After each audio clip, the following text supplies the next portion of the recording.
কাজেই বাংলার বাঙালি চালাক মুসলমান চান্দা উঠাইয়া টাকা উঠাইয়া ব্যানার টানায়া শাহজালালের দরবারে দৌড়ায়, শাহপরানের দরবারে দৌড়ায়, আমানত শাহর দরবারে যায়, অথচ বাড়ির দরওয়াজায় মা বাবার কবর।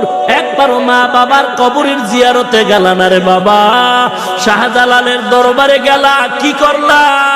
বন্ধু বান্ধব নিয়ে 5 দিন আড্ডা দিলা, নাচ গান দেখলা, 5 ওয়াক্ত নামাজ বা জামাতেও পড়লা না। কি হলো 5 দিন গিয়া? ওরে শাহজালালের ভক্ত তো হতে পারলি না।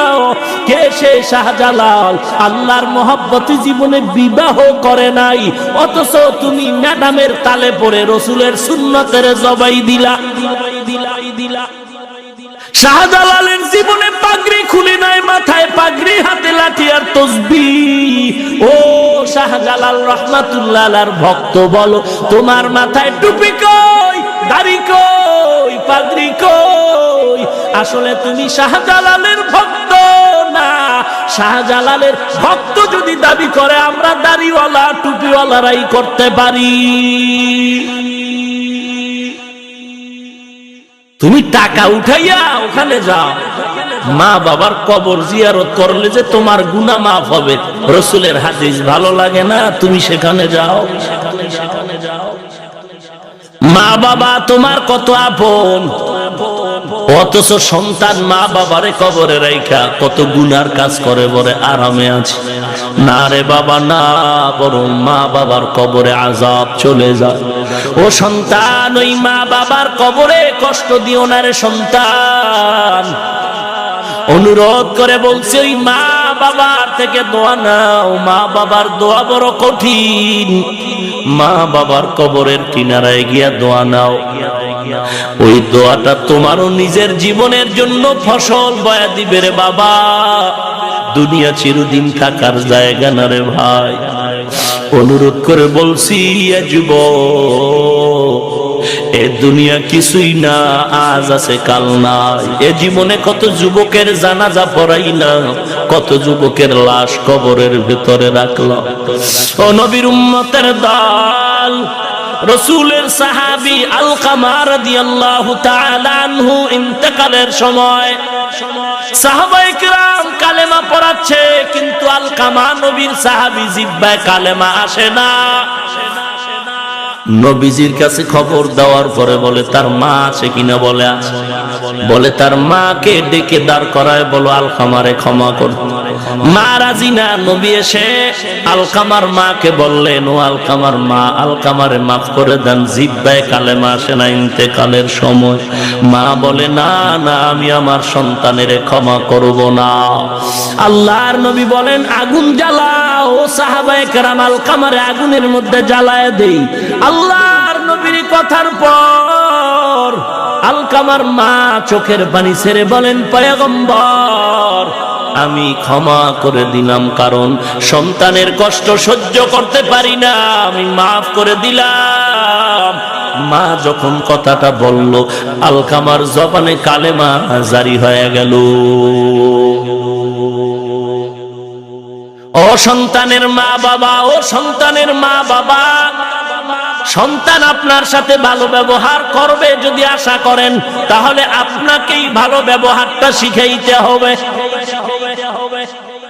ঈদের 2 দিন আগে সন্তান মায়ের কাছে মোবাইল করে বলে, মা ঈদের বাজার বাবায় করছে। বলে না, করে নাই।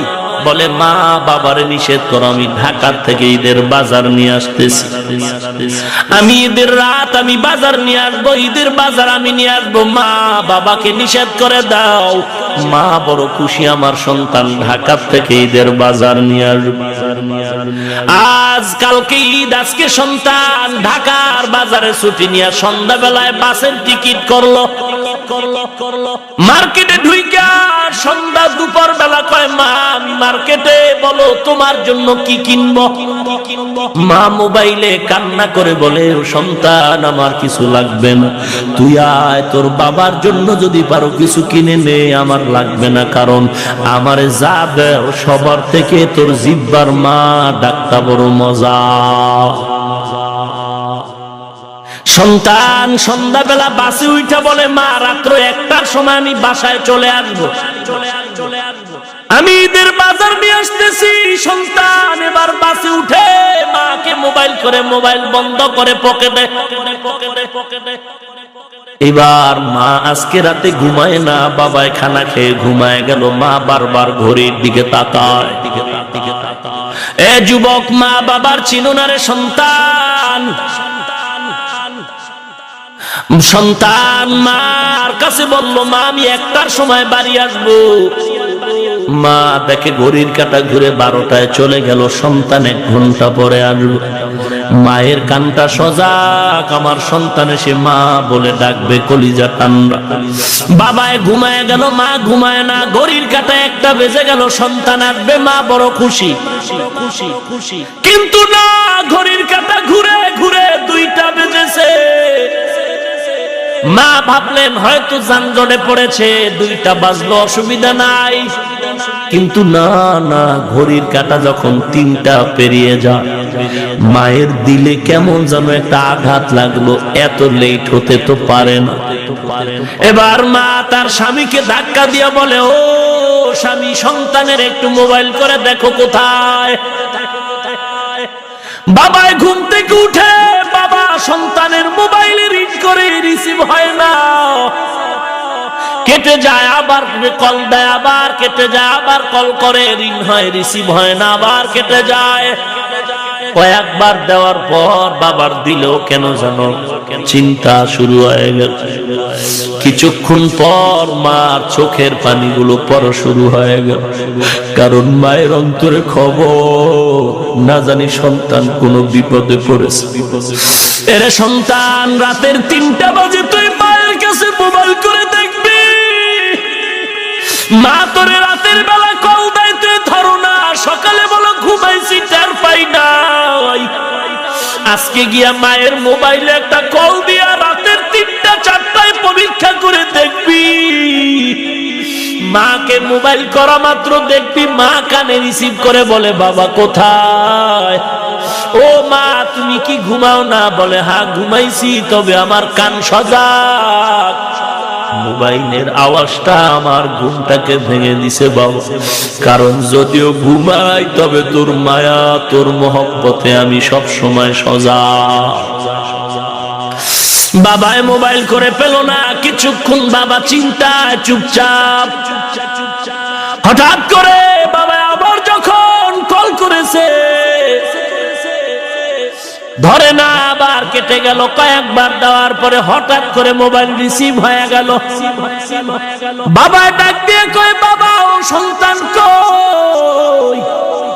বাবার কানের কাছে মোবাইলে কোনো আওয়াজ নাই, শুনে কান্নার আওয়াজ আর কান্নার আওয়াজ।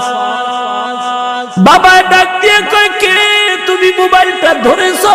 আমার সন্তানকে দাও। একজনে ডাক দিয়া কয়, কে আপনি? বলে, আমি মোবাইলওয়ালা সন্তানের বাবা। ডাক দিয়া কয়, বুড়া তুমি এখনো ঘরে ঘুমাও, তাড়াতাড়ি দৌড়াও, তোমার সন্তান সাদা কাপড়ের বাসিন্দা হয়ে গেছে। রাস্তায় বাসে আসতেছিল, দুর্ঘটনায় তোমার সন্তান আর বেঁচে নাই। বাবায় মোবাইলটা ফালায় বেহুশ। মা দরজা খুলে বাহিরে দৌড়ায় আর কয়, কই তোরা মনের আয়, আমার বাবা ঈদের বাজার আনতে গিয়ে চির বিদায়, আমি আমার বাবারে আগায় আনতে যাই। স্বামী ডাক দিয়ে কয়, বিবি চুপচাপ ধৈর্য ধারণ করো, আমি সন্তানের নিয়ে আসতেছি, লাশ নিয়ে আসতেছি। বাবা এবার অ্যাম্বুলেন্স নিয়ে দৌড়ায়, লাল পতাকা লাগায়া সন্তানের কফিনটাকে নিয়ে বাড়ির দিকে যখন রওনা, কান্নার আওয়াজ।